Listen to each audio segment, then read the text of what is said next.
Hello বন্ধুরা, কেমন আছো সবাই? আশা করি ভালো আছো। বাংলা বিনোদন জগতে আসছে একের পর এক নতুন গল্প।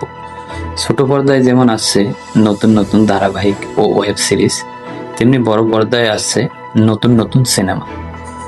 এই সিনেমায় যেমন জনপ্রিয় অভিনেত্রীদের দেখা যাচ্ছে, তেমনি ছোট পর্দায় জনপ্রিয় নায়িকাদেরও দেখা যায়। এবার আসতে চলছে ভালোবাসার নতুন সিনেমা। সিনেমাটির নাম রেড ফ্ল্যাগ, ভালোবাসা বেশি। প্রযোজক রানা সরকার ও পরিচালক অভিমন্যু মুখোপাধ্যায়। এর পরিচালনায় আসছে নতুন সিনেমা রেড ফ্ল্যাগ, ভালোবাসা বেশি। এই সিনেমায় প্রধান চরিত্রে অভিনয় করেছেন ছোট পর্দার জনপ্রিয় অভিনেতা ও অভিনেত্রী। নায়কের চরিত্রে অভিনয় করবেন জনপ্রিয় অভিনেতা দিব্যজ্যোতি দত্ত, যাকে অসংখ্য জনপ্রিয় ধারাবাহিকে দেখা গিয়েছে। তাকে জয়ী, দেশের মাটি ও অনুরাগের ছোঁয়া ধারাবাহিকে দেখা গিয়েছিল এবং তিনি সৃজিত মুখোপাধ্যায়ের লহ গৌরঙ্গের নাম সিনেমায় অভিনয় করেছেন। সিনেমাটিতে নায়িকার চরিত্রে অভিনয় করবেন জনপ্রিয় অভিনেত্রী দিব্যানী মণ্ডল, যাকে ফুলকি ধারাবাহিকে দেখা গিয়েছিল। এবার দিব্যানী মণ্ডল ও দিব্যজ্যোতি দত্ত বড় পর্দার রেড ফ্ল্যাগ, ভালোবাসা বেশি সিনেমার জুটি বাঁধতে চলেছে।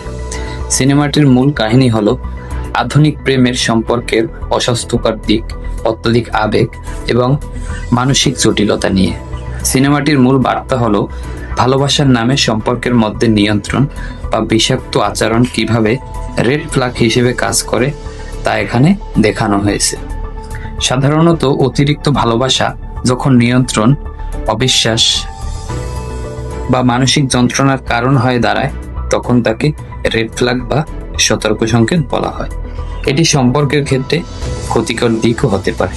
তো যারা খুব অল্পতেই ভালোবাসায় আসক্ত হয়ে পড়েন, তারা এই সিনেমাটির মাধ্যমে শিক্ষা নিতে পারেন। তো বন্ধুরা, কারা কারা এক্সাইটেড ছিলে কমেন্ট বক্সে কমেন্ট করে জানিয়ে দাও। আর এরকম আরো সিনেমার এবং ধারাবাহিকের আপডেট তথ্য পেতে চ্যানেলটি সাবস্ক্রাইব করে পাশে থাকা বেল আইকনটি বাজিয়ে দাও, যাতে করে ভিডিও আপলোড করা মাত্রই সবার আগে তুমি দেখতে পারো। তো ভালো থাকো সবাই।